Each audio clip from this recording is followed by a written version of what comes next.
Halito, everyone. Halito. This is Naturalism of Yahweh, and this is the Mongol Invasion Part 2. I hope you watched Part 1 because Part 1 was packed with so much information. And guess what that was about? That was about how the Mongols came together as a nation. Who are the Mongols? And what are their names? Phenotypically, who are they? So in this part, we're going to be covering a lot of information. And this information is going to blow you away. Alright, so grab your popcorn, grab your snacks, grab wherever you like because this is going to be a great ride. Let's go.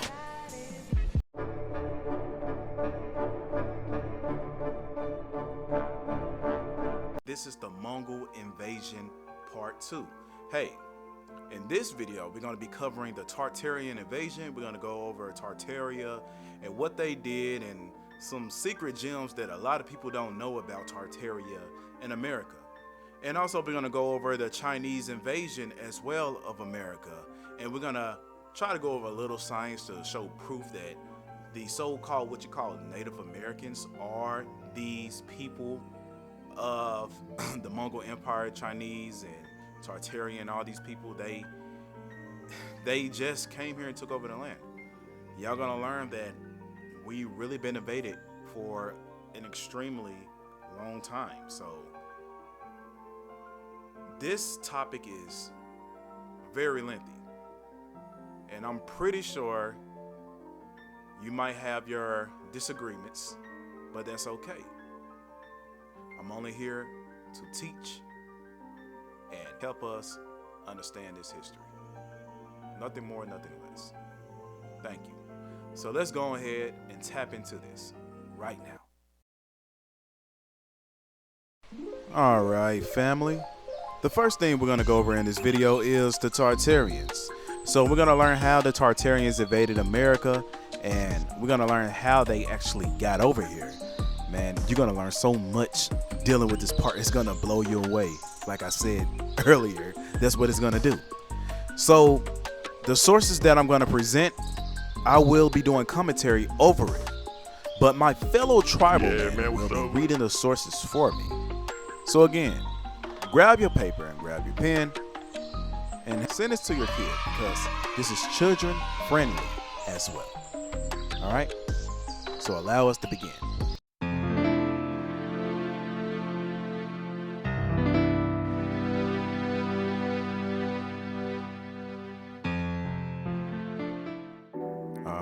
The book that we're going to be looking at right now is called The One World Tartarians, the greatest civilization ever to be erased from history. Tartary was a country with its own flag, its own government, and its own place on the map. Its territory covered most of the modern world we know today, yet somehow it was ever so quietly incorporated into Russia and some other countries.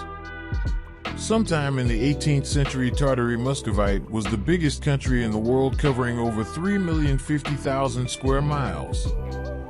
Tartary appears to have been one county, then split up into areas like Petite Tartary, Eastern Tartary, Russian Tartary/Muscovite Tartary, Chinese Tartary, Mongol Tartary. According to the 1979 Webster's Dictionary, there's no such place as Tartary or Tartaria, unless we accept the word Tartarus, which according to Webster is described as being a place in Hades reserved for the worst of offenders.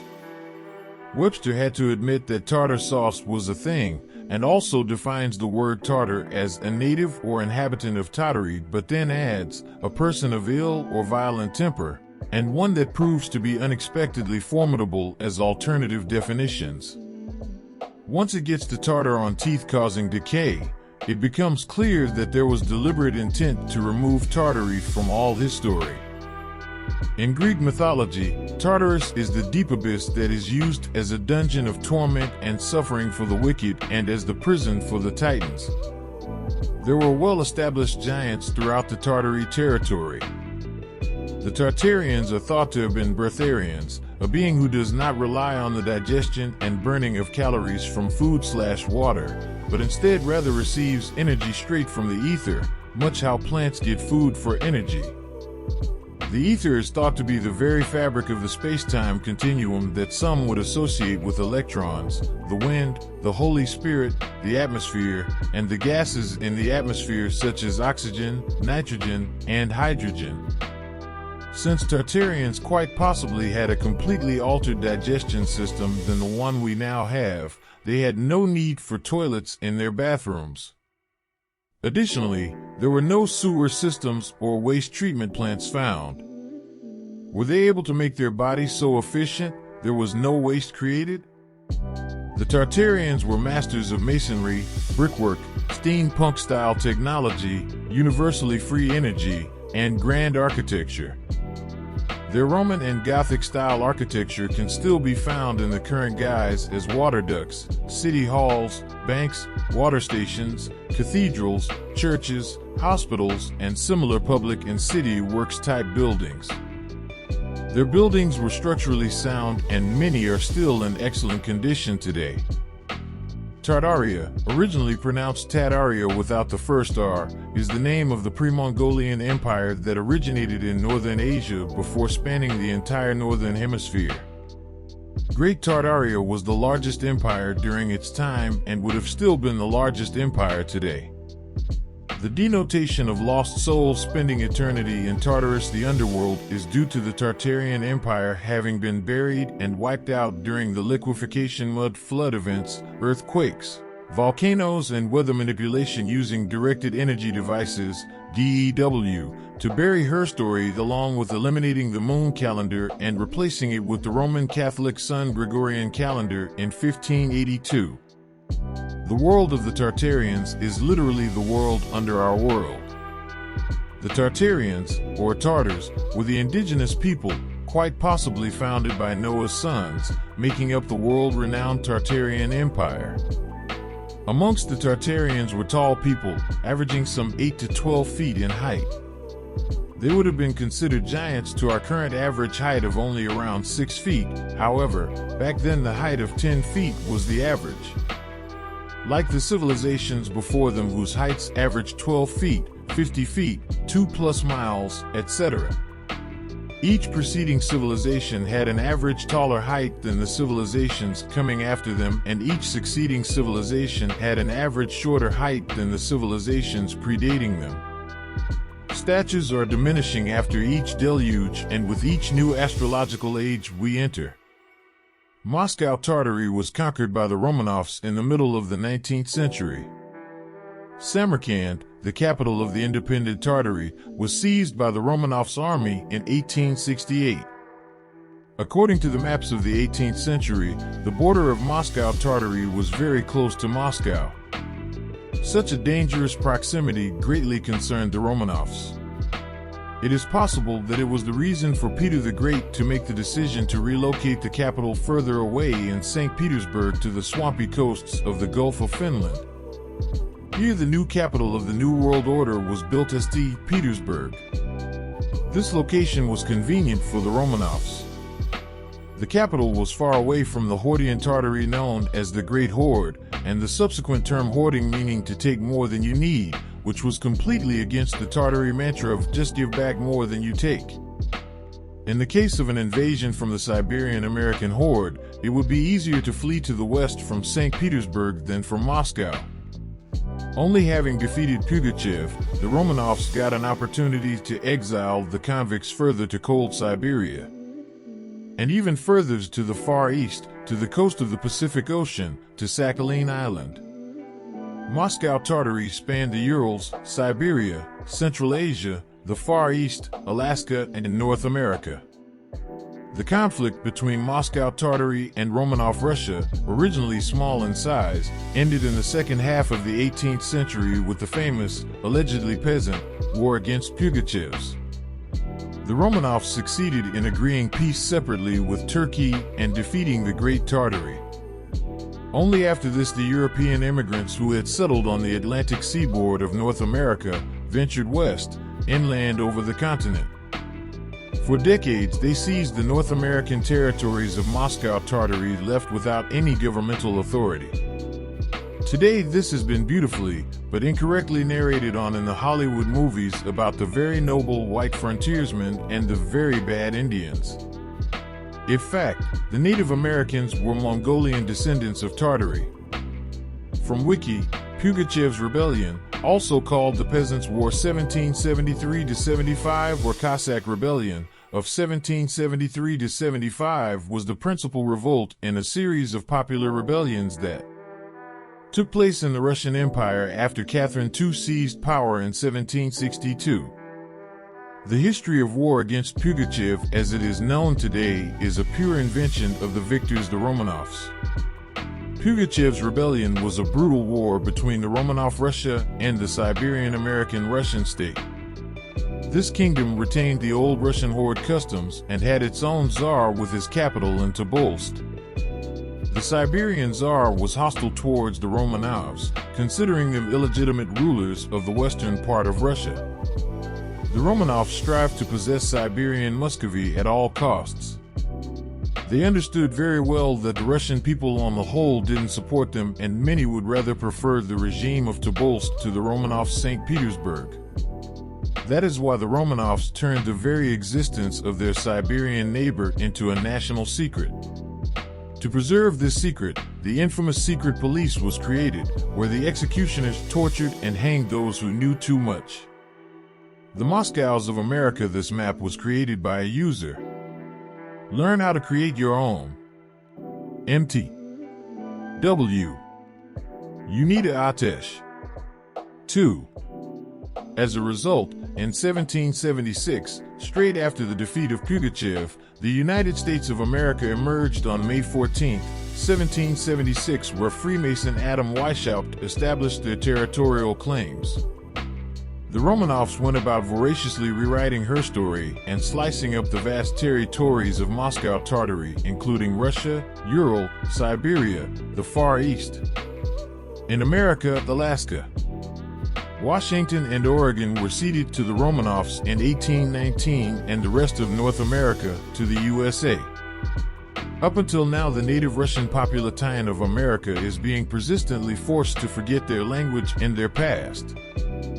The new chronology is a pseudo-historical Russian conspiracy theory which argues that events of antiquity generally attributed to the civilizations of the Roman Empire, ancient Greece, and ancient Egypt actually occurred during the Middle Ages, more than 1,000 years later. The theory further proposes that world history prior to 1600 AD has been widely falsified to suit the interests of a number of different conspirators, including the Vatican, the Holy Roman Empire, and the Russian House of Romanov, all working to obscure the true history of the world centered around a global empire called the Russian Horde. Central to Mr. Fomenko's new chronology is his claim of the existence of a vast Slav Turk empire, which he called the Russian Horde, which he says played the dominant role in Eurasian history before the 17th century. The various peoples identified in ancient and medieval history, from the Scythians, Huns, Goths, and Bulgars, through the Polyain, Dulabi, Drevlian, and Pecheneg, to in more recent times, the Cossacks, Ukrainians, and Belarusians, are nothing but elements of the single Russian horde. He claims that Jesus lived in the 12th century AD and was crucified on Joshua's Hill, that the Trojan War and the Crusades were the same historical event, and that Genghis Khan and the Mongols were actually Russians, that the lands west of the 13 colonies that now constitute the American West and Middle West were a far eastern part of Siberian American Empire prior to its disintegration in 1775. And many other theories that contradict the conventional historiography, to say the least. The Epic of the 13th Century Excerpt History Science of Fiction Chapter 8. 1. The division of the remains of Russia Horde between the Romanovs and the USA, which occurred in the wreckage of the American territories of the empire immediately after the Romanovs' victory over Pugachev. In the 18th century, there existed another Tartar state, the independent Tartary, with its capital in Samarkand, 1118 v.2, pages 682 to 684. It was another large splinter of Russia Horde. Unlike Moscow Tartary, the fate of this state is known. it was conquered by the Romanovs in the middle of the 19th century. Samarkand, the capital of the independent Tartary, was seized by the Romanovs army in 1868, 183, Part 3, page 309. Before the defeat of Pugachev, the entire Siberia was on the whole a country independent of the Romanovs. There were a number of states. Only after the victory over Pugachev, the Romanovs began to place on the map of Russia the country's names famous in old Russian history, the country's provinces of the Mongol Empire, for V2, CH2:20. For example, Perm and Vyaka. In fact, medieval Perm is Germany, and medieval Vyaka is Italy. These names of the old imperial provinces were on the Russian coat of arms. After the breakup of the empire, the Romanovs began the rewriting the history of Russia. In particular, it was necessary to relocate these names from Western Europe to some place far off, into the wilderness, which was done, but only after the victory over Pugachev. Notably, it was done rather quickly. The Romanovs began to replace the coats of arms of the Russian cities and regions only in the second half of the 18th century. On the whole, in 1781, 4v1, ch10:2 and 4v2, ch2:20. The change of the coats of arms began 6 years after the victory over Pugachev, the last independent Hordian Tsar, or the military commander of the Tsar of Moscow Tartary. According to the maps of the 18th century, the border of Moscow Tartary was very close to Moscow. Such a dangerous proximity greatly concerned the Romanovs. It is possible that it was the reason for Peter the Great to make a decision to relocate the capital further away, to the swampy coasts of the Gulf of Finland. Here the new capital was built, St. Petersburg. This location was convenient for the Romanovs. Now the capital was far away from the Hordian Tartary. Besides, in the case of an invasion from the Siberian American horde, it would be easier to flee to the west from St. Petersburg than from Moscow. Mind you, for some reason they didn't fear invasion from the sea to the west. In St. Petersburg, it is possible to board a ship made ready at the doorstep of the Tsar's castle and quickly embark to Western Europe, to friends and relatives, to the historical motherland of the Romanov house. The official explanation of the Romanovs for relocating the capital of Russia from Moscow to St. Petersburg was not very convincing. They said that Peter was cutting a window through to Europe, since it was easier to trade from there. But it was possible to trade from the shores of the Gulf of Finland without moving the capital there. They could have simply built a large trading port and a city next to it. But why did they need to make it the capital of the country? Furthermore, Siberia becomes a place for the exiled only after the Romanovs' defeat of Pugachev at the end of the 18th century. Prior to this, they exiled people to Solovki, i.e. Solovetsky Archipelago. In any case to the north, but not to Siberia. Let us see when the regular exiles to Siberia began. In particular, Tobolsk became a place of exile only since 1790, when A.N. Radashev was USA. Let's go back to the question of when and how the USA was established. During the War of Independence of North America in 1775 to 1798, an independent state, the USA, was formed, 797, page 1232. And here we realize that it surprisingly coincides with the end of the war with Pugachev in Russia. Pugachev was crushed in 1775. Everything falls into place. The War of Independence in North America was the struggle with the weakening Russian horde. The Romanovs attacked the horde from the west. And from the east in America, it was attacked by the Americans fighting for independence. Today we are told that the Americans purportedly fought for their independence from Britain. In fact, it was a battle for the parceling of the vast American land of Moscow Tartary left without any central administration. In order not to miss the carve-up, the American troops were eager to get to the west and northwest. George Washington became the first president of the USA in 1776, 796, page 1232. It appears that he became the first new ruler in the American lands of the Russian horde. The facts of the war with the Mongol horde were wiped clean from the pages of the textbooks on the American history, as was the fact of the existence of Moscow Tartaria on the whole. The war between the USA and the remains of the horde continued up until the second half of the 19th century. Alaska, which remained Russian for a particularly long time, was bought from the Romanovs by the Americans only in 1867, 797, page 1232. North America Moore's elimination and rewriting of American history, credit to Marsha Romalho at The Blue on Facebook.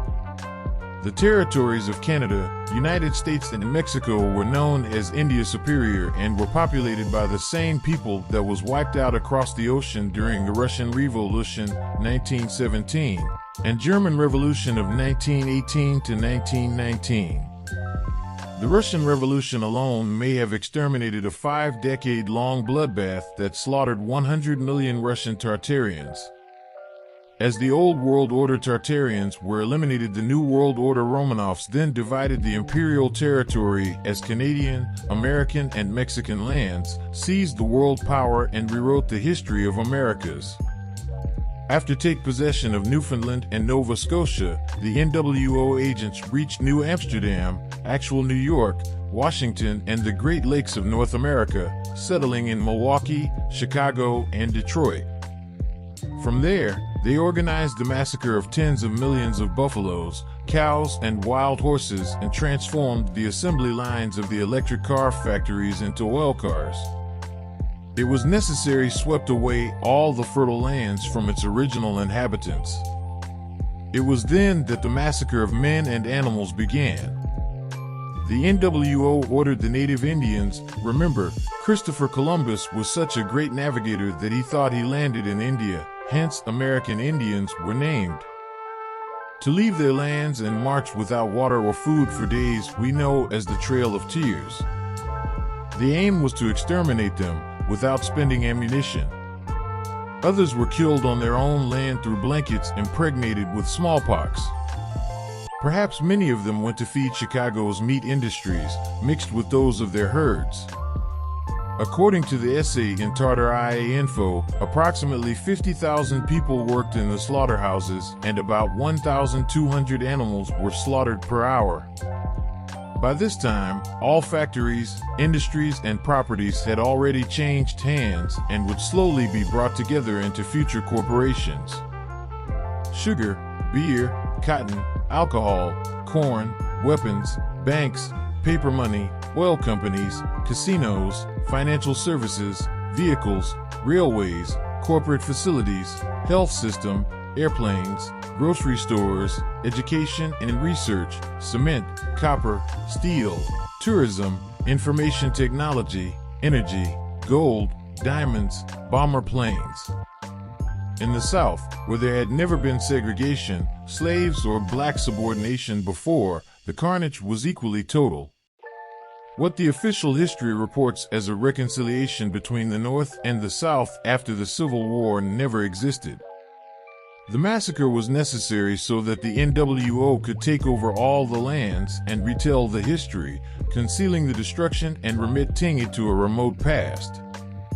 Legends like Mark Twain then would emerge, signing novels that would describe a racism, non-existent, through the eyes of Tom Sawyer and beautiful, real, Balloon. Rides and the Adventures of Huckleberry Finn. Today we see the NWO taking down all conflict. Irate flags allegedly created from the Civil War days. The Confederate battle flag was just the World Federation flag of our previous civilization and, until today, is the emblem of the present Russian Navy, the Novorossiya flag, the colors of the actual Russian Federation flag, and the state symbols of many other countries, including the flag of a false empire manufactured on an island called United Kingdom that stole us everything, including the world history. The Russian Imperial Naval Forces fought in the American Civil War inasmuch they were the major naval force designed to defend all the imperial lands from the parasitic invaders coming from the north. Unfortunately, the Rus Confederate Army were defeated and lost everything. All the people, lands, properties. The NWO became victorious using superior energy weapons to cowardly kill the civilian population who slept unawares and to annihilate the star fortresses who defended our coastal cities and islands. That's how they dominated the entire Russian continent, turning some imperial cities of the Rus Federation to dust, others into caricatures called universal exhibitions. In Antarctica, we still can find many geographical points called Rus or Ross, like the Ross Sea, Ross Dependency, Ross Embayment, Ross Ice Shelf, Ross Island, all traces of a possible missing land called Hyperborea. In Northern California, we have Fort Ross. Fort Ross is a former Russian outpost in Sonoma County, California, where 19th century Russians settled on native Kashiapomo territory. It was established as a California state park in 1909 to protect its unique Russian character, and it is one of the earliest California state parks. Today, the park has cultural and historical significance for many groups, including the First People Kashia, Russians and Russian Americans, Alaska Natives, and ranch-era settlers. The NWO would rewrite history, inventing that it had been just a struggle between whites and blacks, although they were thus creating the first roots of racism that they would nurture to launch future racial wars fostered in the 1960s and again now, through Antifa, BLM, and Black Panthers. In reality, the leaders of the Northern NWO, of the so-called Union Army, were the first to segregate around 180,000 black soldiers and regiments headed only by white men. The soldiers would have been recruited among African tribes, as this Africa was the first continent to be conquered by the NWO. It was from there that parasites stole trillions in gold and diamonds after exterminating all settler entrepreneurs in what historians call the Boers Wars. In the NWO Union Army, blacks could not reach any leadership position and were sent to their deaths without any qualms. It is well known that parasites never fought or stepped on a battlefield. They always sent others to die in their wars.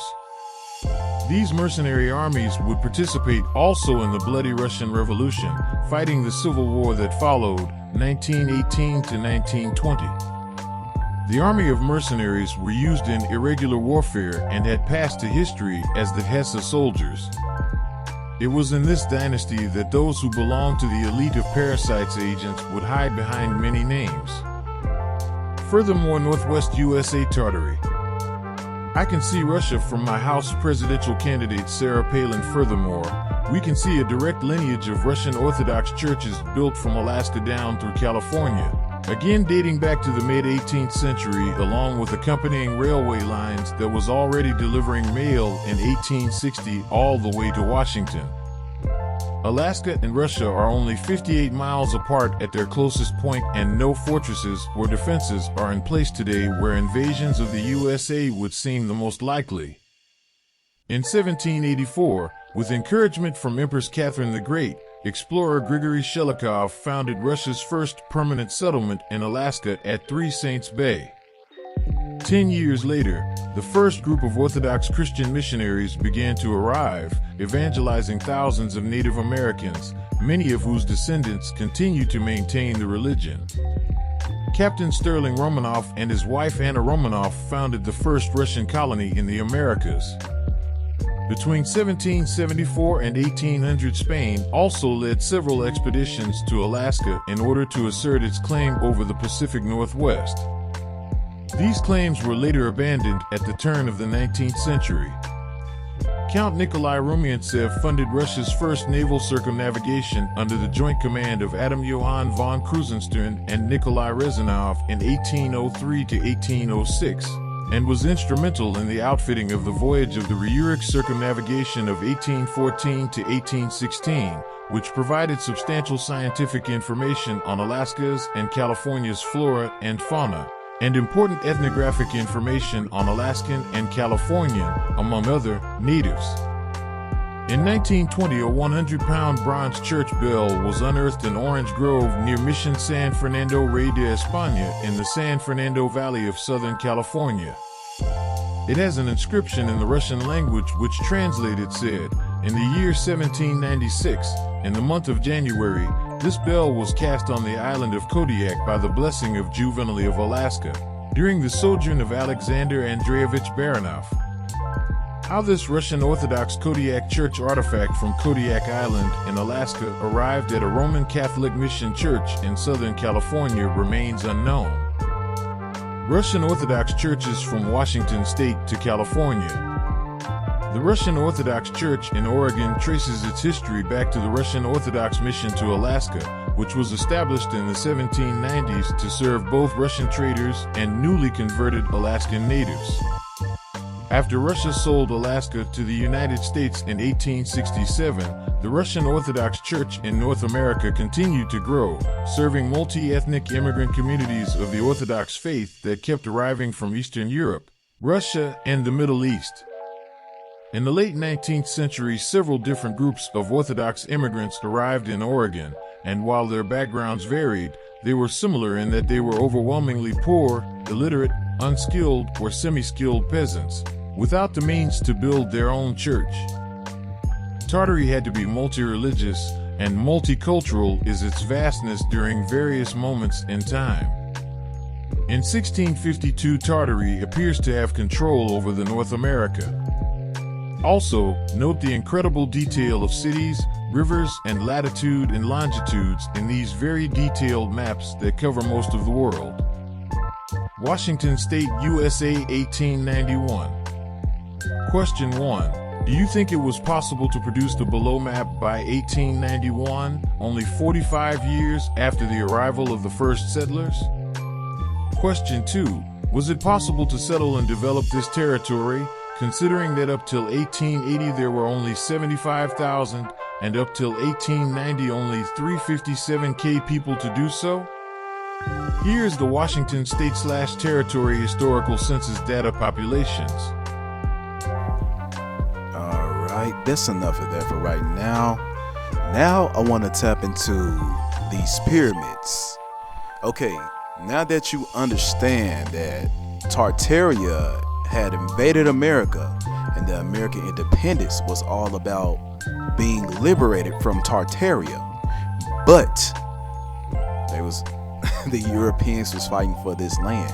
So once they seen that Tartaria was destroyed, they went on and tried to conquer this land because we was still, you know what I'm saying? You know, we was free. When we got liberated from Tartaria, we was free. I don't know if we liberated ourselves or I don't know, they just had a collapse. I'm still investigating that. But we know our freedom was short-lived because boom, here comes the Europeans. The last Russian stronghold was from Alaska all the way down to Mexico. Hell, I believe it even reached even unto Central North America. I know they had Canada locked down, but Russia is not in power. Why is Russia so hell-bent on the Americas? Now you see why, right? So, like I said, I'm going to tap into these pyramids. Now that you know that the Mongols invaded America and the Mongols was a part of the Tartarians, Genghis Khan, and all these other people, what is truly an American pyramid? When you look at the Mesoamerican, does they really look American, or does they look like a Tartarian type, Hinduan type? When you look at the moon pyramid, is that ours? It's a possibility. When you look at the other ones, is that ours, or is that Asiatic? You don't know, right? But you can clearly see the Asiatic style on these pyramids, right? Now, take a look at this one real quick. Now, take a good look at these pyramids. This is the pyramid structures from around the world. And you can see the many different types. The some from Iran, some from Egypt, some from Nubia, China, Mexico. Just look at it, right? Even Indonesia. Look at the many different styles that make the comparison yourself. What is truly an American pyramid? Now, look at this one right here. This is a pyramid right here in Mexico. Right? You see it? You see this? Is that truly an American style pyramid? Or is that Asiatic? Is that Tartarian style? You be the judge of that. Now take a good look at this one. This right here is in Cambodia. Look at the pyramid. That's right here in America. Then look back at this one. So just bring the video back just a few seconds. Just look back and forth and pay attention to the lion statue that's right there. Don't that lion statue look Aztec-like? Don't it? Look like a whole Aztec lion statue right there. All right. So again, is the pyramids really American based or is it Tartarian based? How long was we in captivity to the Tartars? How long was we at war with the Tartars? And how long was we influenced by the Tartars? Now, this right here is a pyramid of the Mayas right here. Now, if you go back and look at that pyramid that was found in Cambodia and compare it to this Mayan pyramid right here, you can clearly see the influence. All right? You can clearly see the big influence. Now, look at the steps of this pyramid, right? That was found right here. Now look at this pyramid that was found over there in Cambodia. You can see the same style, right? You can see the same structure, even the way how they created their temples was still the same way.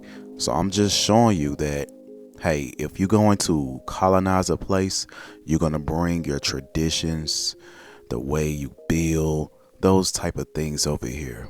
I'm not saying that we wasn't building things like this, but I believe we was inspired by the Tartars. So again, that brings me to the question, what really is our culture when we was invaded by the Tartarians? What really is it? Do you know? I don't think so, but it's very interesting to think about. So let's move on real quick.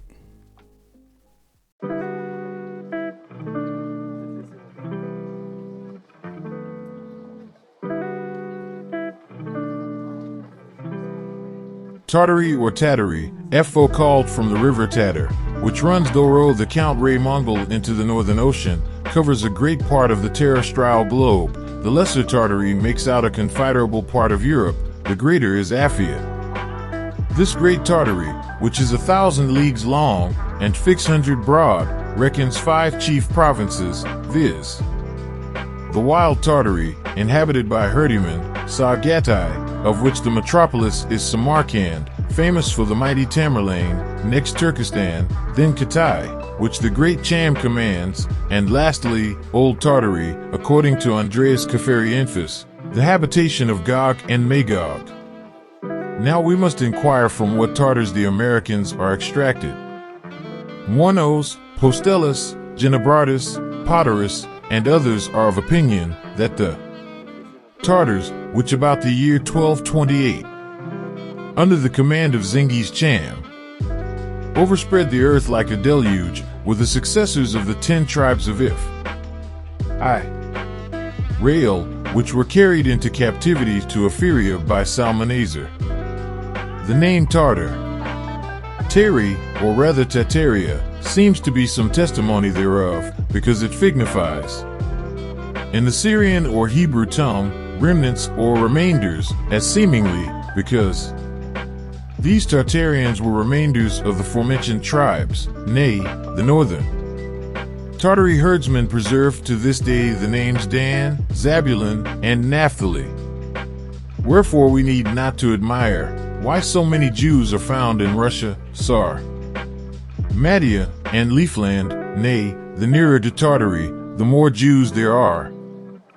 Circumcision hath a long time been observed among them, before Muhammad brought in his new law. It seems that Muhammad ordered the circumcision and other laws, according to Moses, to be observed by the northern people, because that in his time they began to rebel, that fo they might the better be kept in awe by their new religion. Jonas Leonclavius relates that in Leafland near Riga, he heard the wild natives called Ledi, not without great admiration, go crying along the highways and fields, with a doleful voice, Jeru, Jeru, Maskolan.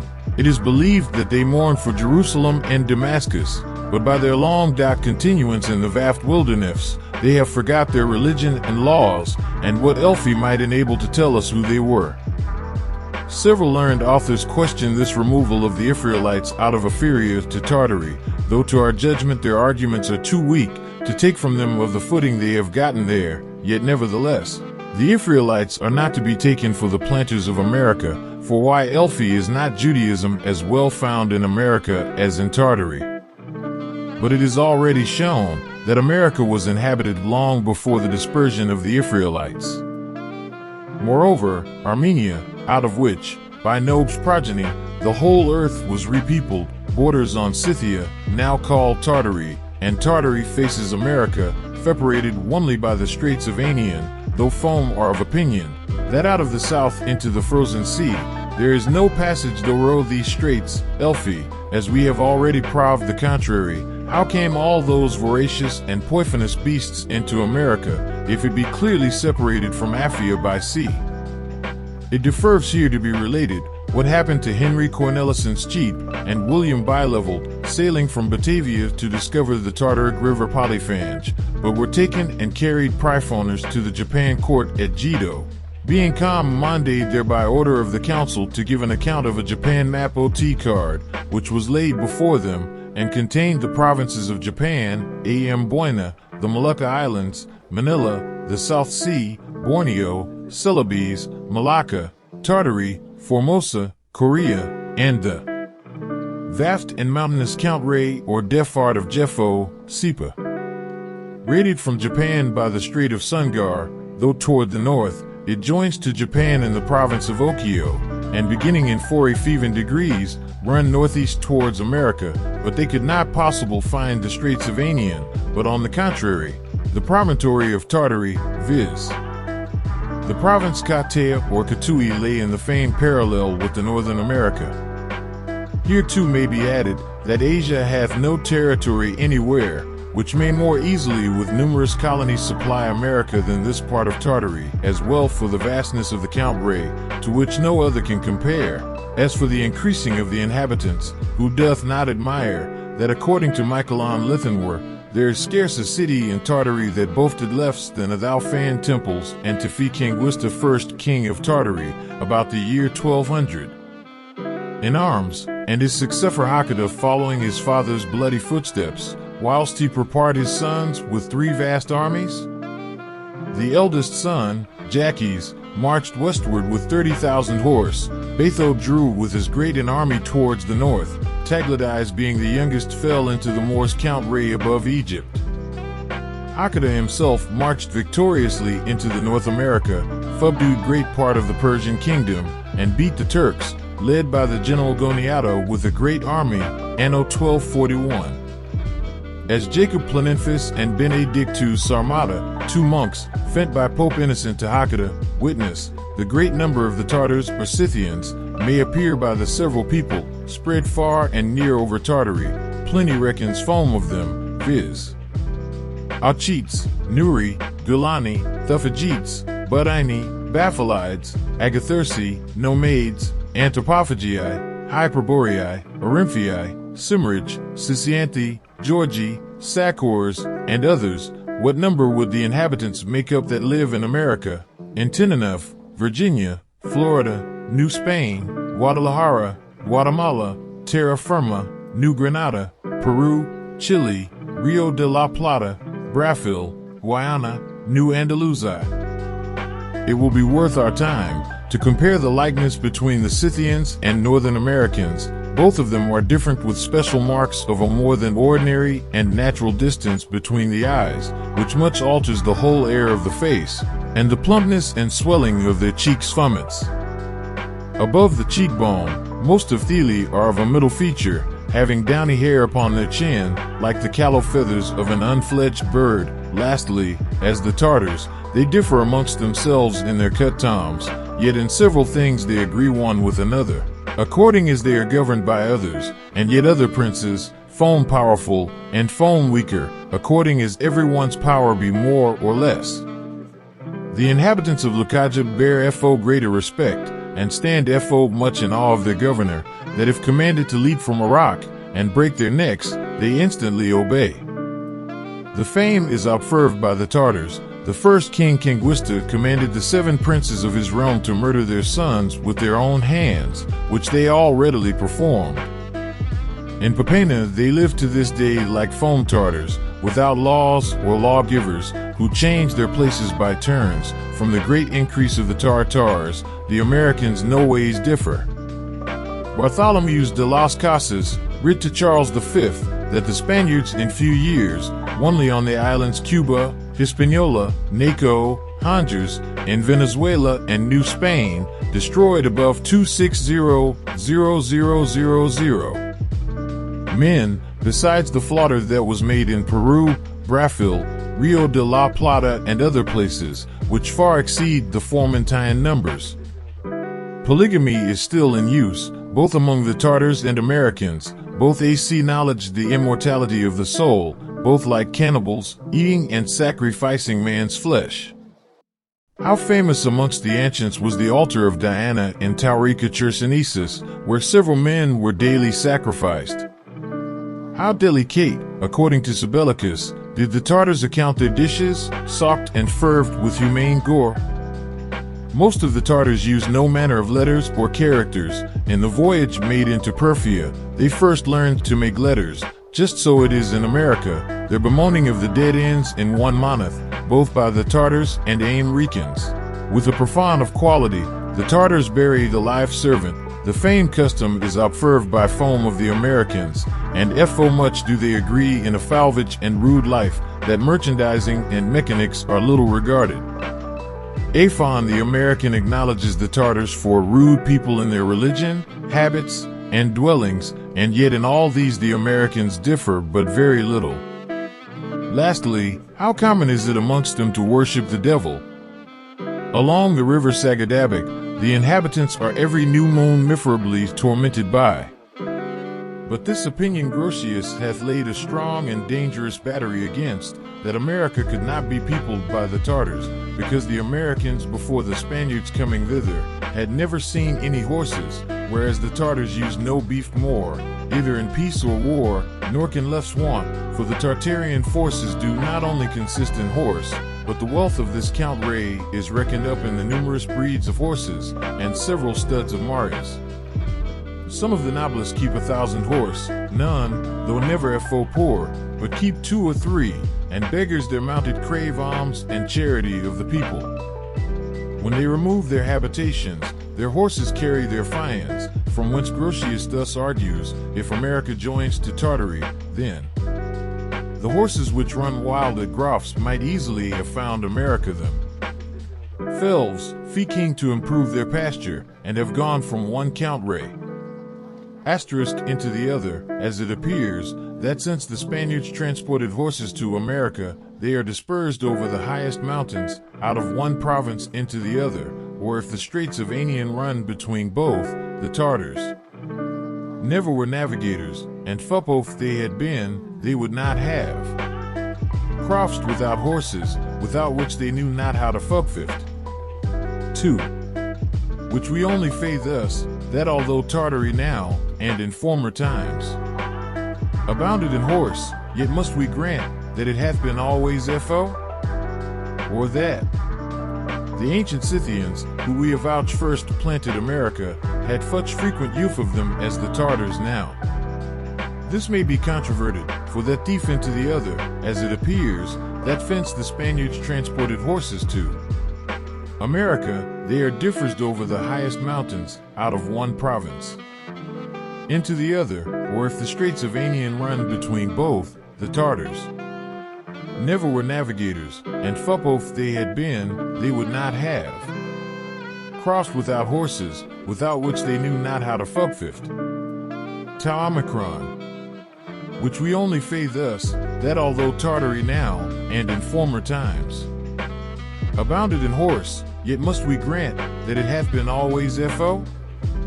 Or that the ancient Scythians, who we avouch first planted America, had such frequent use of them as the Tartars now. This may be controverted, for that thief Scythians planting there in the non-age of time, presently after the flood. The use of horses was unknown, which the ancient poets rectified by their Etion of centaurs, who when first seen, the horse and rider were taken for one creature. The like mistake the Mexicans had, when they fall the mounted Spaniards, 1,000 running away from one cavalier. As to their coming thither of themselves, it may easily be who knows not, that there is no country a continued pasture, but luxurious valleys leparated with inaccessible mountains, lakes, and vast wilderness. But David Ingram relates that he law foam horses in the northern America, which the Mexicans and other conquests of the Spaniards never heard of, whereupon we may conclude, and we suppose without all peradventure, that the Americans have absolutely their original from Tartary, which bordering Armenia, where Noah's Ark first rested, hath a convenient way, though beyond the Arctic Circle, through a temperate climate betwixt heat and cold, to Cathay, in the famed parallel with the neighboring America. Family, what I got right here is the Romanovs Montes map from 1544 through 1613. You can see it right here where it says short title, everything about it that you want to know about this map. You can go right here. You get this information right here to pull this map up. So what I'm gonna do is I'm going to show you that, hey, just from cartography, that America had been invaded by the Tartarians, right? So what I'm gonna do, I'm gonna flip this map. Well, we're gonna go right here then. Okay. So what we're gonna do, we're gonna flip this map, right? Yeah, we're gonna look at the Tartarian region. The number one thing that the Tartarians had was these tents. You see the tar right here. The tents is really a sign of the Tartarians. They was living in a massive land. You see Tart right there. All this shit. Everything that you just learned in this video, this is what I'm showing you. Tartaria stretched from to right here. It even stretched to right there. Almost to the Arctic. And it was cut off by Europe, basically. They kind of had Arabia. Arabia was kind of in leagues with them too. But what I'm showing you is these tents. These tents are basically indicators that the Tartarian presence was there. Okay. So here we go. We're looking at this. See, you see all the names, right? Tarsi, Tart. You see it all. You know what I'm saying? So I'm just going over it briefly so you can get the picture of everything. There go those tents again. Horda, the hordes, that it is right there. All right. So we're gonna go over here to the land of Magog. Hold on. Here we go. Yeah, that's better. They go Osiris, where the so-called Israelites was taken. Yeah, that's to you Israelites out there that say Osiris is in America or it's in Africa. No, it's not. It's right here on the map. It was in Tartaria. But here it is, the land of Magog, or Gog, the Mongols. They was literally right next to us. And here go the Straits of Annan. And boom. You can see how they really crossed over, right? And they had they had a citadel down here as well. There go their wall that they built to separate themselves. China. They was part of Tartary too, but they was at war with one another. I'm trying to make sure that that's all of the Mongol region before I move on over here to America to show you exactly, the exact Tartarian presence. All right. Okay, China.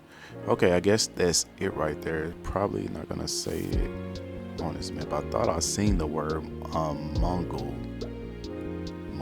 That's probably what it is right there. There it is. Right here.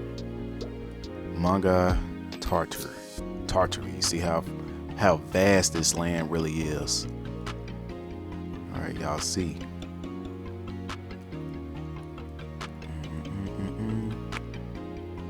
Look right there, it says just letting y'all know, it got the word Israel right there. Tell you they was taken away by the king of Assyria, like it just showed you. All right, so let's tap into the land of America right here, right? So when we hold on, gotta flip the map. Here we go. You see, Tartary had invaded all of this. I told you their tents. You see the Tartary? It says Tartaria right here. The campaign of Tartaria. You see how they invaded? They came all the way in our land, y'all. They came all the way. Now their presence is down here in South America too. There go they tents right here. Boom. And there go the giant ones that they was talking about. Yeah, but Tartary, they invaded. Yeah, they conquered our land. We was subjugated to them for an extremely long time. Now let me show you the Chinese ships, because that's what we're going to do in part 2. In part 2, we're going to talk about the Chinese invasion. In this part, I was going to talk about the Chinese invasion, but I see that Tartaria is such a lengthy topic. So yeah, we're going to do that in part 2. Let's turn this map around. Okay, here we go.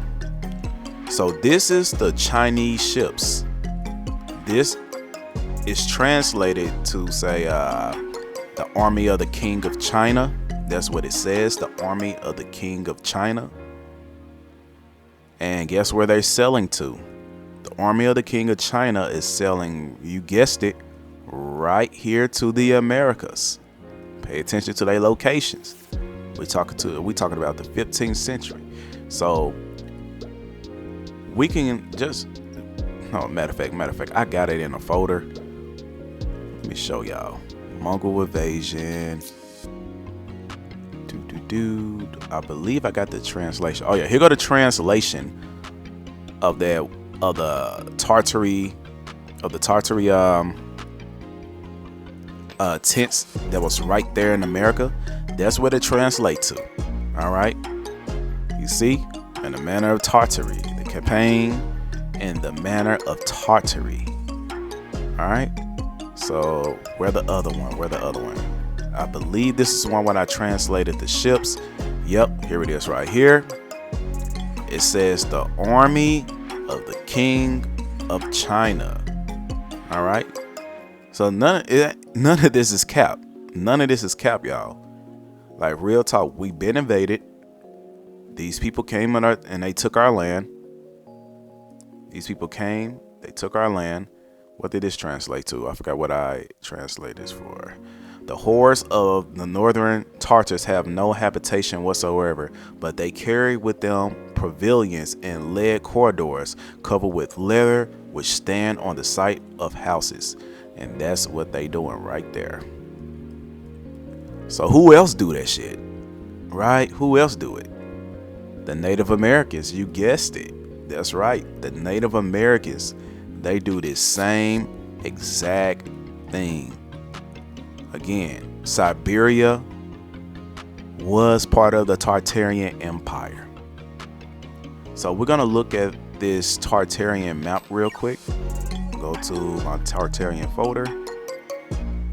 And I'm going to show you this right here. You see the name Cynthia,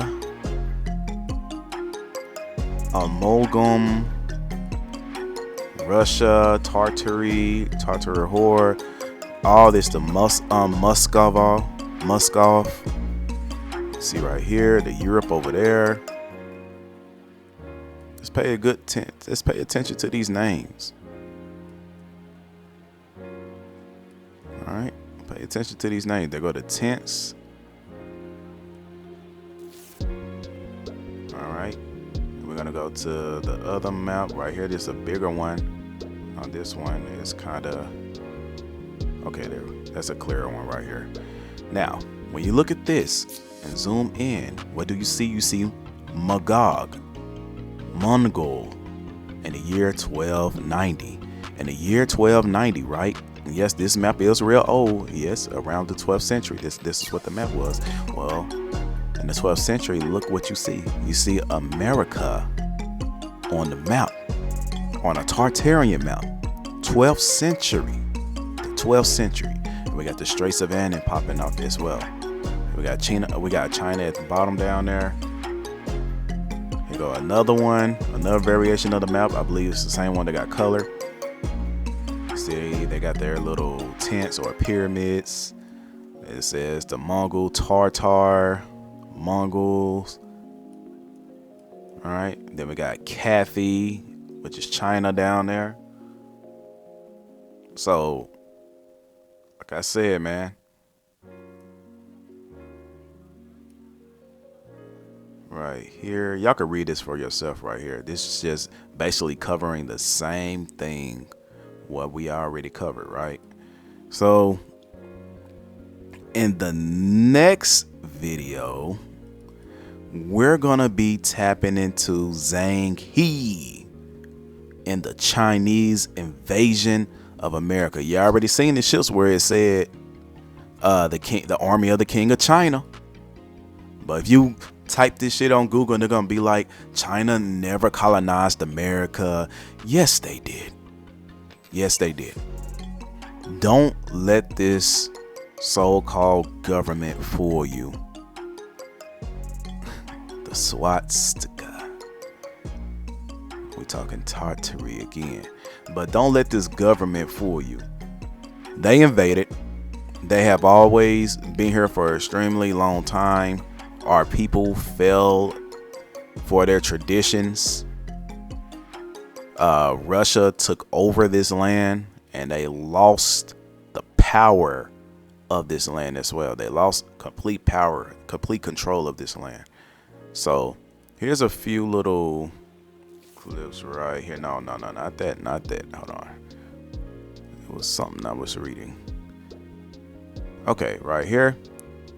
It says the Tartarian Empire was destroyed by a large mud flood. The term Tartary has also been used to refer to the Mongol Empire, y'all. And it says in the 19th century, American cities, especially the young settlements of the West, had many Tartarian appropriations. All right. And it says, these include grand public structures that seem to emerge from the wilderness, surrounded by muddy streets and wood hovels, right? So like I said, this place was ran by the Tartarians. Our people was conquered by the Tartarians. Like, there's no way out of this. All right. Like I said, in the next video, we're going to be covering about Zhang He, how he came to the North and South America. It's a lot we're going to cover. All right. It's a lot that we're going to cover, people.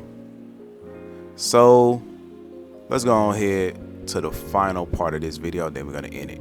Halito, everyone. Halito. You have learned a lot in this video. I hope you did. I really hope you paid attention. I know the little AI can be a little bit boring, but you gotta hang in there. You gotta hang in there because you cannot lose track of this information. You cannot let the horns be up one on you. I'm sitting here spending hours upon hours researching, video editing, filming, just so you can get this information.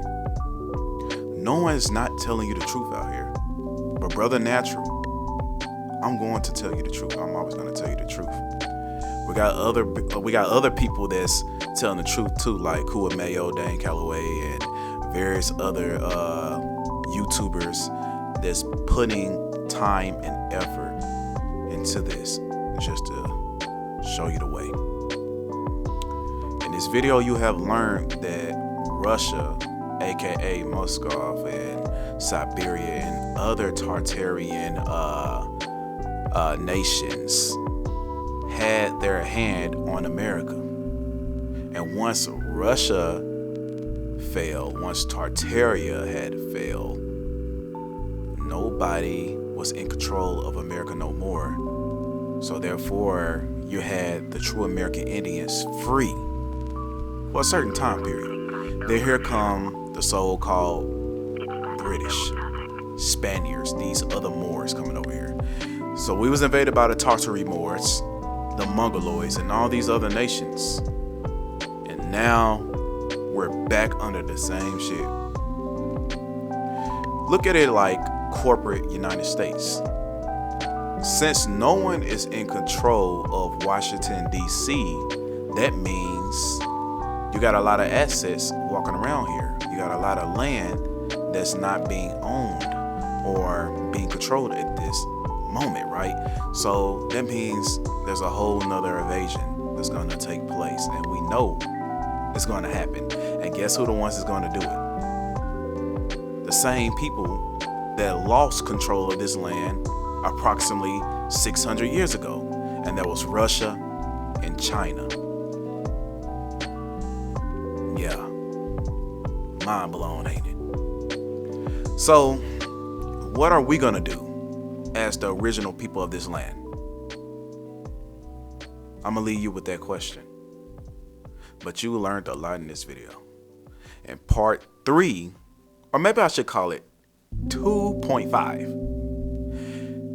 In that part, I'm gonna be talking about the Chinese invasion and the Straits of Annan. I'm gonna leave part 4 for the Aztecs and the Mayans, the Peruvians, and all these other people. I'm gonna show in part 4 that, hey, the people you think are indigenous to this land isn't really.